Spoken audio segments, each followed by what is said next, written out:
ध्यान क्या है, इस छोटी सी घटना को समझें। चांग चिंग के संबंध में कहा जाता है वह बड़ा कवि था, बड़ा सौंदर्य पारखी था।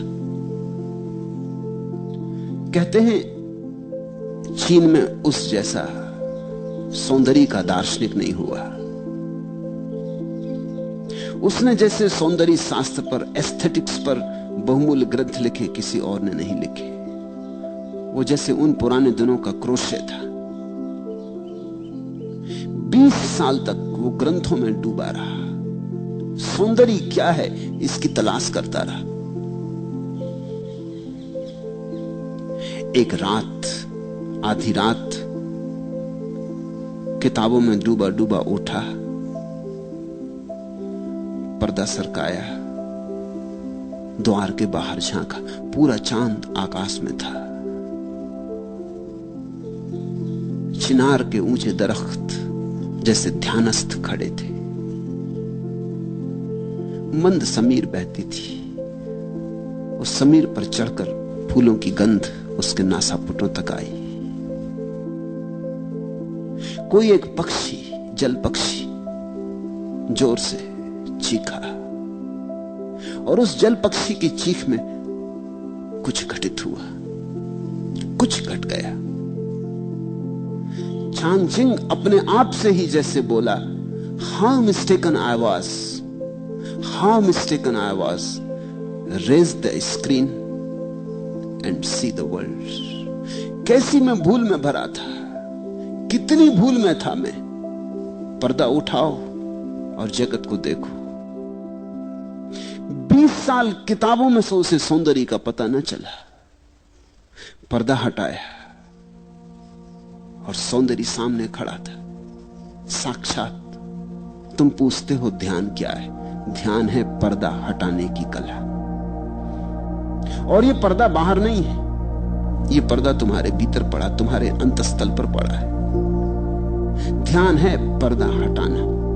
पर्दा बुना है विचारों से, विचार के ताने बानों से पर्दा बुना है। अच्छे विचार, बुरे विचार, इनके ताने बाने से पर्दा बुना है। जैसे जैसे तुम विचारों के पार झांकने लगो, या विचारों को ठहराने में सफल हो जाओ, या विचारों को हटाने में सफल हो जाओ, वैसे ही ध्यान घट जाएगा। निर्विचार दशा का नाम ध्यान है। ध्यान का अर्थ है ऐसी कोई संधि भीतर, जब तुम तो हो, जगत तो है, और दोनों के बीच में विचार का पर्दा नहीं। कभी सूरज को उगते देखकर, कभी पूरे चांद को देखकर, कभी इन शांत वृक्षों को देखकर, कभी गुलमोहर के फूलों पर ध्यान करते हुए।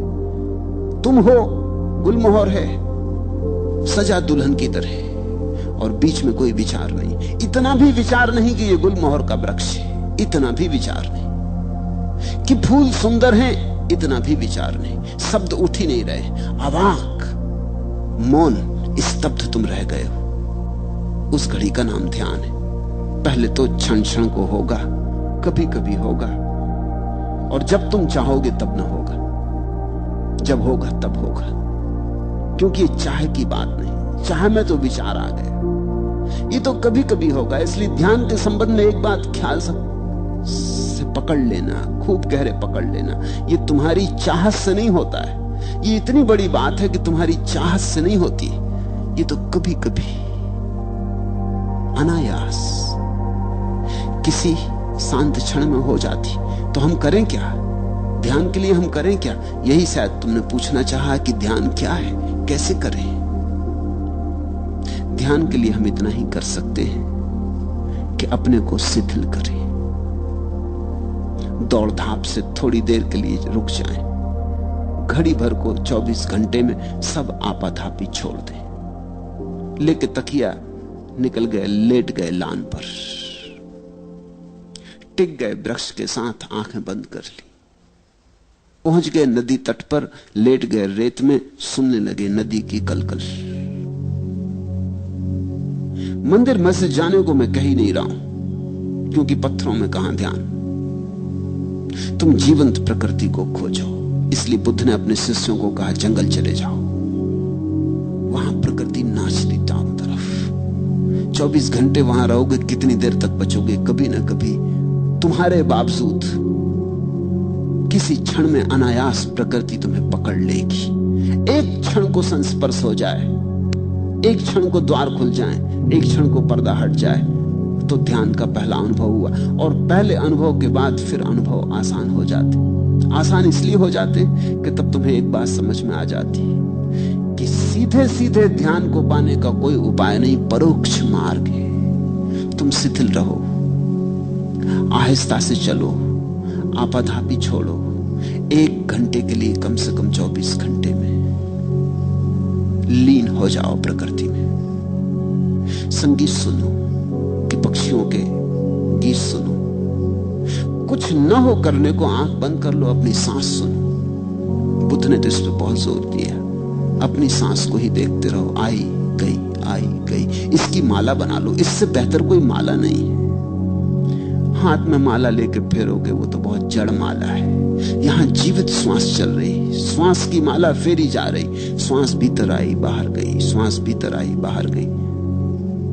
ये जो भीतर चक्र चल रहा है मंडल श्वास का, इसको ही देखते रहो शांत मौन से। इस पर ही टकटकी बांधे रहो और तुम हैरान हो जाओगे। किसी बहुमूल्य मुहूर्त में कभी ताल बैठ जाता है, अचानक सब एक हो जाता है। तुम मिट गए, संसार मिट गया। पहले पहले तो क्षण भर को ऐसी झलकें आएंगी, खो जाएंगी।